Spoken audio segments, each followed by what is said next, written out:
नमस्कार, आप सबका स्वागत है हमारे चैनल नेक्स्ट 9 न्यूज पर। मेरा नाम है दीपक गुप्ता। महाराष्ट्र में इन दिनों दूसरे कैबिनेट विस्तार को लेकर भी चर्चाएं जोरों पर हैं। शरद पवार का बयान बार बार जहन में याद आता है, जो उन्होंने कहा था कि कैबिनेट विस्तार होगा तो सरकार गिरेगी शिंदे की। पहला कैबिनेट विस्तार हुआ 50-50% के समर्थन से। 50% नेता चुने गए शिंदे से, 50% फडणवीस के खेमे से। तो इस तरीके से पहला कैबिनेट बड़े ही शांतिपूर्ण ढंग से हुआ, लेकिन पंकजा मुंडे, बच्चू कडू और कई और नेता थे जिनकी कहीं ना कहीं नाराजगी खबरें सामने आई। इस बीच जब दूसरा कैबिनेट विस्तार होना है, नवरात्रि को लेकर खबरें हैं कि नवरात्रि तक दूसरा कैबिनेट विस्तार हो जाएगा।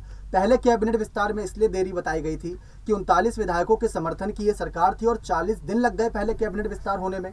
तो यही बात फडणवीस ने निशाना साधा था कि महाविकास आघाड़ी सरकार में भी तो काफ़ी वक्त लगा था। शुरुआत में उन्होंने सिर्फ 5 ही मंत्री रखे थे, ऐसे कई तमाम बयान दिए थे। लेकिन इस बीच जब यहाँ पर तमाम खबरें सामने आई तो विधायकों की नाराजगी सचमुच देखने को मिली थी, क्योंकि यहाँ पर विधायकों ने साफ कहा कि उम्मीदें हर किसी को रहती हैं। अब हर कोई सिर्फ जनता की सेवा के लिए आया है, तो हर कोई यही चाहता है कि जनता की सेवा किसी पद पर रहते हुए करे।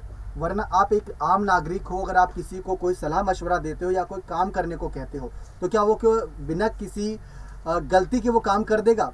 आपके बिना डर के? डर किस बात का होता है? पद का, कि एकनाथ शिंदे मुख्यमंत्री है तो उनकी बात माननी पड़ेगी। वो एक डर, एक खौफ रहता है। अब यही पद की जब बात आती है तो हर मंत्री को ये चाहिए होता है कि कोई बड़ा पद रहे। अब ऐसे में नाराज विधायकों की खबरों को लेकर ऐसी खबरें बीच में अटकलें लगाई गई कि इन्होंने शिंदे के सामने कुछ शर्तें रखी हैं। शर्तें क्या थी? दरअसल शर्तें ये थी कि एकनाथ शिंदे ने इनसे मुलाकात करी थी, शिंदे गुट के और साथ ही साथ निर्दलीय विधायकों के मंत्रियों से उनसे मुलाकात करके कहा था कि जरूर दूसरे कैबिनेट विस्तार में आपको पद दिए जाएंगे। कौन से पद दिए जाएंगे ये साफ नहीं हुआ था, क्योंकि जो बड़े बड़े पद थे, ऐसी खबरें थी कि फडणवीस ने अपने पास रख लिए थे और शिंदे को वही पद दे दिए थे जो शिवसेना में महाविकास आघाड़ी सरकार में उनके पास थे। तो ऐसी जब खबरें सामने आई तो हर कोई यही सोच रहा था कि आखिर क्यों ये सब कर रहे हैं एकनाथ शिंदे, क्यों यहाँ पर वो ऐसे पद रख रहे हैं। भले ही उनको मुख्यमंत्री पद मिला, लेकिन कुछ बड़े पद भी मायने रखते हैं और कुछ मंत्रियों की अपने आप में एक ख्वाहिश थी कि उनको वो पद मिले। जैसे आदित्य ठाकरे का अगर पर्यटन विभाग था तो वही उम्मीद थी यहाँ पर दीपक केसरकर को कि इनको वो पद मिलेगा और वहां से वो आदित्य ठाकरे की पोल खोलते।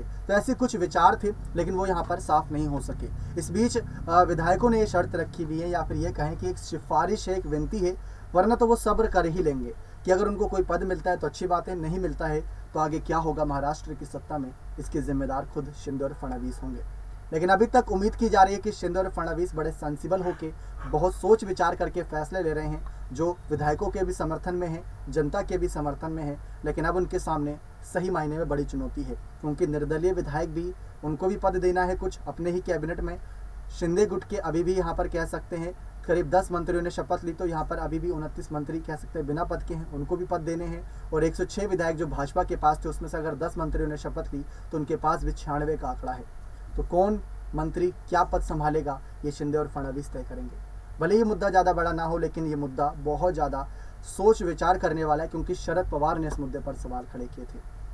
अभी इस बीच गणेश उत्सव के बीच झड़प भी हुई थी शिंदे और उद्धव गुट के बीच, जिसमें आरोप लगे कि गोलियां तक चली गई और कार्रवाई हो रही है। हलफनामे में FIR दर्ज कराई गई है, कुछ लोग गिरफ्तार भी हुए। देखते हैं उस मामले पर भी क्या बड़ी खबरें सामने आती हैं। लेकिन आपको क्या लगता है, क्या शिंदे और फडणवीस की सरकार यूं ही चलती रहेगी महाराष्ट्र में, या शरद पवार की भविष्यवाणी सच होगी? अपनी राय खोलकर कॉमेंट सेक्शन पर जरूर दीजिएगा। बहुत बहुत धन्यवाद।